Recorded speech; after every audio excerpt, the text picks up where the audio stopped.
Hey, welcome back to the vlog, everybody. All right, in case if you're wondering, where did the 151 playmat go? And that playmat, I swear, now that I'm doing some investigations here really quick, and I'm really breaking down my box, right?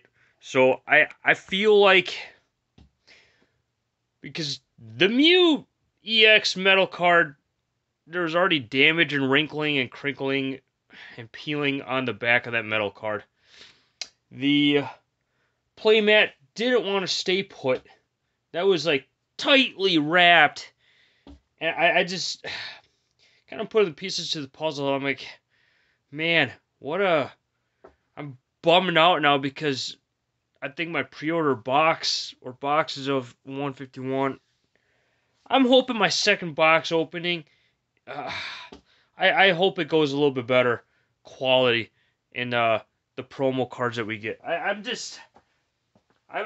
investigating that. Not too hard of an investigation, but just kind of one that like raises an eyebrow. That premium collection box, although I'm satisfied and happy with it, yeah, the box is a little sus right now. But first of all, let me grab what I want to cover for today's video. We're only gonna be on this. We're gonna go through this box very quickly. Like I said, this is going to be one of those where every Pokemon channel has this type of box. And I'm adopting this from another channel that I watch. The other channel that I watch, he's basically my mentor. And yes, a person that I do look up to, and also a person that I do chat with on a month-to-month basis on advice about the cardboard hobby and the cardboard world. But anyways, this is the Hopes and Dreams box. This is the Shim Studio Hopes and Dreams box. Basically, what this is, every collector has this box. You might not know it yet, but a lot of you out there can relate. When you're buying out big, massive collections, right? You're not entirely sure. Well, you know what you're getting because obviously when you go and buy out someone's collection, you're gonna be doing a lot of communication back and forth. Like, hey, so what cards do you have from this set, this set, this set? What cards do you have, etc., etc., etc., etc. Where have you stored your cards? Have you kept your cards in really good condition? Have you played with your cards? What kind of like level of play is it? Are most of your collections and cards like light play, heavy play? Are most of them near mint, mint, gem mint? Are they pristine? Are they perfect? Are they dirty? Are they blah blah blah blah blah blah blah? But what every collection's got, I'm not calling out every collection, but most collections, when I buy them out, yeah, you'll get 99.9% of the cards that you and the seller are talking about and having discussions with whether it be via email or text or simply on the phone call, whatever. But I I don't know how these are spiking up, but these are everywhere. And it's like every collection I buy, there's bound to be at least one or two or maybe five at most. And I bought out a lot of collections, which is why I have over 500,000 Pokemon cards. Which 500,000, it sounds fancy, but 500,000 cards in my collection, I have roughly over 500,000 Pokemon cards in my collection. So I do buy out collections and sets and whatnot, etc., etc., etc., etc. Like I said, I love this hobby. I've been with Pokemon for over 25 years. Let's just get done rambling here, but you'll know what I mean. Yes, these are fake replica cards that sneak themselves into collections that I buy. I'm just stuck with these. And again, as much as I'd love to do a bonfire with these, it's like, but I still respect the cardboard hobby. So a lot of these cards are cards that, I've just simply acquired. And obviously there's zero value in these cards. Yeah, I know some of you are like, well, why don't you just toss them in a bonfire? Why don't you just toss them out? It's like, I could. But if I do toss them out, there's that chance of someone going through the dumpsters, finding these, thinking that they're real, scamming other people. I'm not saying I've ever been scammed, but scams are out there. And I figure if I hold on to this box, I keep a collection of these fake replica whatever cards or proxies. Yeah, I can see where proxies work. And yeah, you can build a proxy deck and have fun. And then, if that deck works or if the card works, if there's playability in that card, then yeah, I do what most people do. If you have a proxy card that you play with and you like the playability of the card, what your natural instincts is going to do, you're going to seek out, you're going to find that card and buy it so you don't have to have the proxy anymore. But these are cards that I just got stuck with, and I feel like I need to just bring my Shim Studio PSA, my public service announcement, to everyone. I feel like every Pokemon channel, they all have a public service announcement on these cards. I just want to bring more awareness to that, because there are people out there that are scamming people in trades. Or, let's just go through a couple of them, okay? And I'll show you what I mean. Obviously, the quality on some of these are obvious, blatantly obvious, but other ones are very, very, very tricky. Like, alright, if you look at the lighting on this one, you might think, wow, like that one looks legit. Yeah, but then when you look at the backing is faded and dark and washed out. And usually for the most part of this, when you go and rip it, there is no blue inking or black inking in between all that. Like, this is simply just copy photo paper. So, sorry, Professor Oak's hint.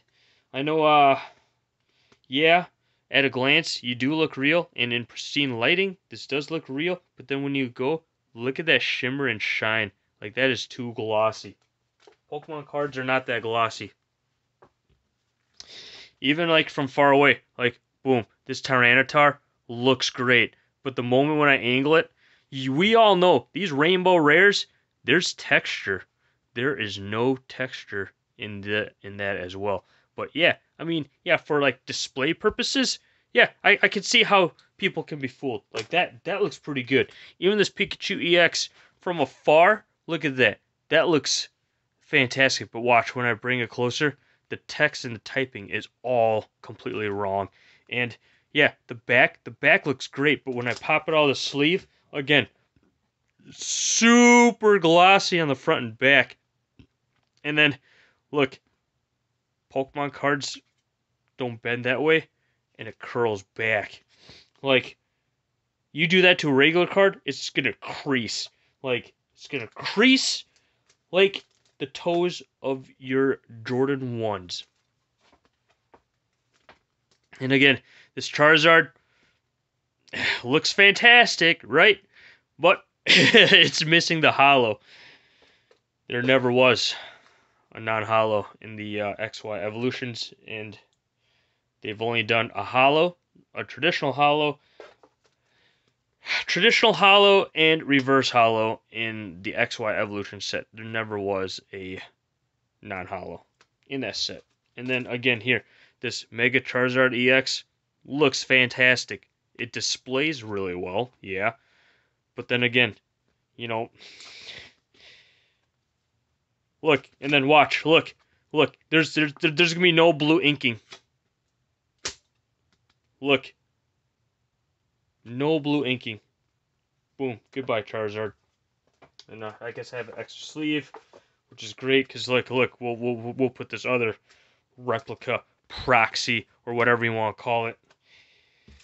And then this Mewtwo EX. I actually have a graded one of this in a grade 9, and it's missing, like, it's missing the texture, because look at it. There's no texture on it, and it's super glossy.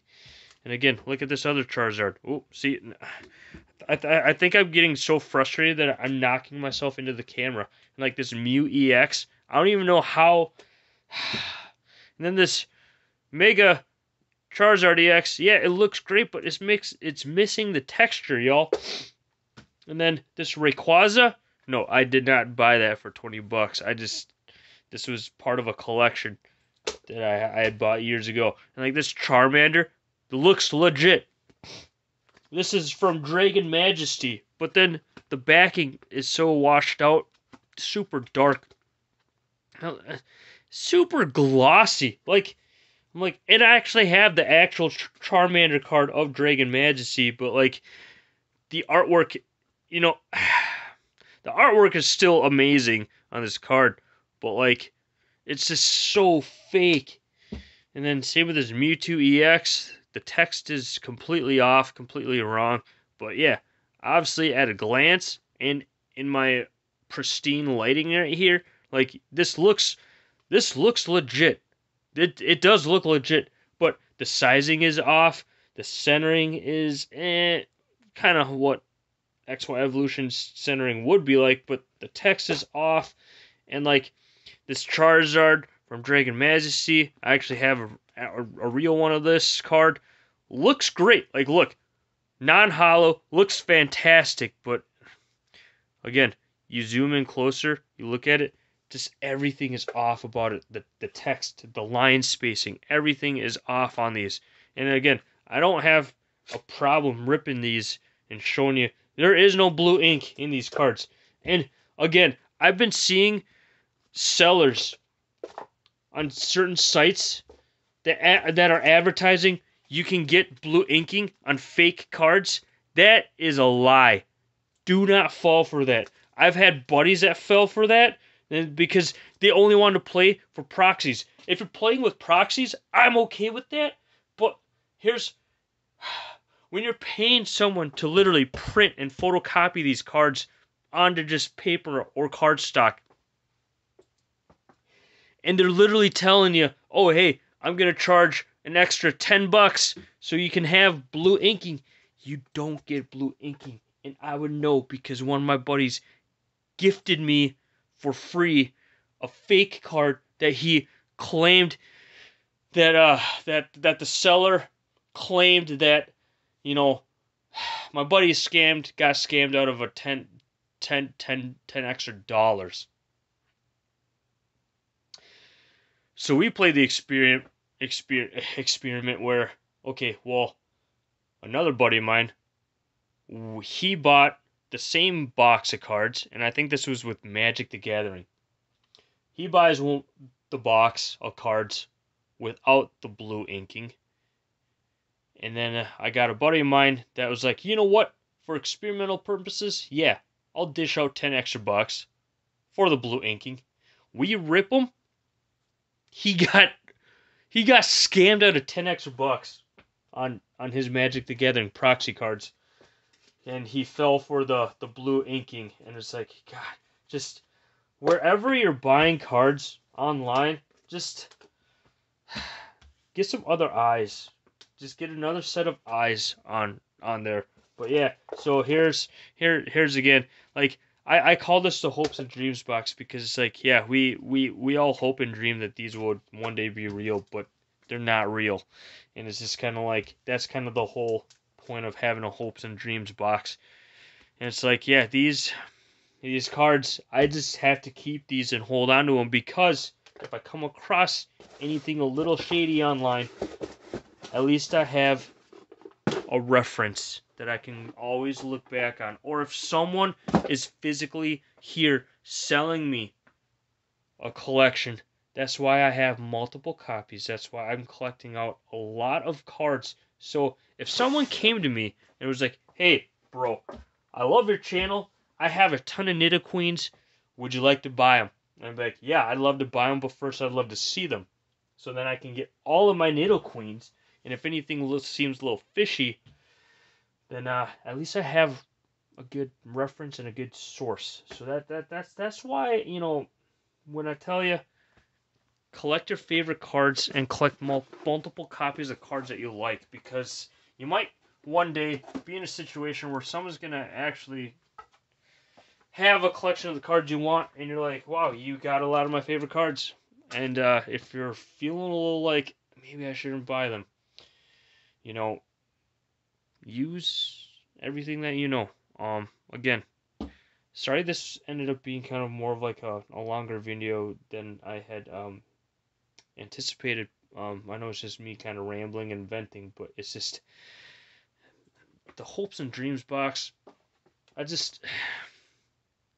know it's 2023, and I actually didn't think that this is going to be such a big issue with all these fake cards that are just flooding the market with every card market. Actually, just watch yourself, get another set of eyes on it, seek a professional or an expert to help assist you with whatever it is that you want to buy online.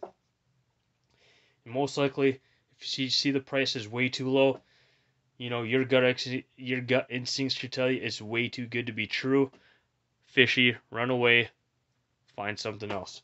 Like I said, Nidoqueens from Jungle Set, I've been kind of slowly buying that card out. But the thing is, when I see a holo, I know where the market value should be on that card. So if I see one that's like super low, I'm like, I'm not even gonna engage in that. I'm just gonna keep buying the cards that I know that are at that correct market value price. And also kind of the perk that, I've been buying up a lot of graded cards because that already has the seal of approval for PSA, Beckett, CGC, like an expert professional already deemed that as genuine. So, anyways, y'all, sorry, I don't mean to bore some of my younger viewers, but I feel like this is important for all my viewers that are watching this channel. Like, just be aware out there. Like, yeah, this cardboard hobby is a blast. I know I've been having too much fun for the last 25, 26 years of this hobby, but I just feel like being a content creator, I do need to get this out there. I feel like every channel has done so. So just again, learn a little bit from me, learn a little bit from everybody, and your hobby experience will be a little bit better. Trust me. See y'all in the next video. We're going to be doing some more box opening videos, so stay tuned for that. Have a great rest of the weekend, everybody. Stay safe, have fun as always. Deuces forever. High five.